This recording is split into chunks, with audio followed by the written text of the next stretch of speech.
BJP MP Laxman ఆసక్తికర వ్యాఖ్యలు చేశారు. తెలంగాణలో రాజకీయాలు రసవత్తరంగా సాగుతున్నాయన్నారు. వచ్చే పార్లమెంటు ఎన్నికల తర్వాత తెలంగాణలో అనూహ్య మార్పులు ఉంటాయని చెప్పారు. ఎన్నికల తర్వాత తెలంగాణ పరిస్థితి మరో హిమాచల్ ప్రదేశ్ అవుతుందా, కర్ణాటకలా మారుతుందా చెప్పలేమన్నారు. తుమ్మితే ఊడిపోయే ముక్కులా కాంగ్రెస్ పార్టీకి 64 సీట్లే ఉన్నాయన్నారు లక్ష్మణ్. దేశవ్యాప్తంగా 400 సీట్లలో పోటీ చేసిన కాంగ్రెస్ కు 40 సీట్లు కూడా రావన్నారు ఆయన.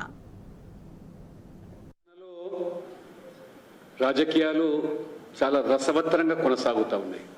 వచ్చే పార్లమెంట్ ఎన్నికల తర్వాత అనూహ్యమైనటువంటి రాజకీయ మార్పులు ఈ రాష్ట్రంలో సంభవించే అవకాశాలు చాలా స్పష్టంగా కనబడుతుంది. ఇప్పుడు కాంగ్రెస్ దుస్థితి ఏమిటంటే ప్రాంతీయ పార్టీలు ఇచ్చే సీట్ల కోసం ఇవాళ కక్కుర్తిపడి ఇవాళ ఉత్తరప్రదేశ్లో కానీ లేదా మిగతా రాష్ట్రాల్లో చూస్తుంటే దయనీయ స్థితిలో వెస్ట్ బెంగాల్లో మేము ఖరాఖండిగా ఇవాళ 400 సీట్లు కాంగ్రెస్ పోటీ చేసినా 40 గెలవదని ఇవాళ మమతా బెనర్జీ చెప్తా ఉన్నది. మీరు చూడండి, పార్లమెంట్ ఎన్నికల ఫలితాల తర్వాత ఏం జరుగుతుంది మీరు చూడండి. మేమేం అవసరం లేదు, వాళ్ళ వ్యవహారం చూస్తూ పెడుతుంది. చాలా సుదీర్ఘంగా అధికారానికి దూరంగా ఉన్నారు. ఇప్పుడు అధికారానికి వచ్చేసరికి పట్టపగ్గాలు లేకుండా మా మంత్రుల భాష అయ్యింది. మీరు బాధ్యత నిర్వర్తించండి.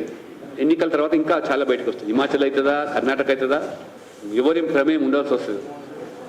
ఇవాళ హిమాచల్లో మేంగా చెప్తే వాళ్ళ మంత్రి చెప్తున్నాడు, రేపు అదే పరిస్థితి తెలంగాణ రాదన్నదానికి ఏమి మీకు అనుమానాలు ఉండాల్సి వస్తుంది. వాళ్ళ పరిస్థితి అది. వాళ్ళకు తుమ్మితే ఊడిపోయే ముక్కులాగా 64 ఉన్నాయి. వాళ్ళకి ఫలితాలు, వాళ్ళకు ప్రజలు ఫలితాలు వాళ్ళకు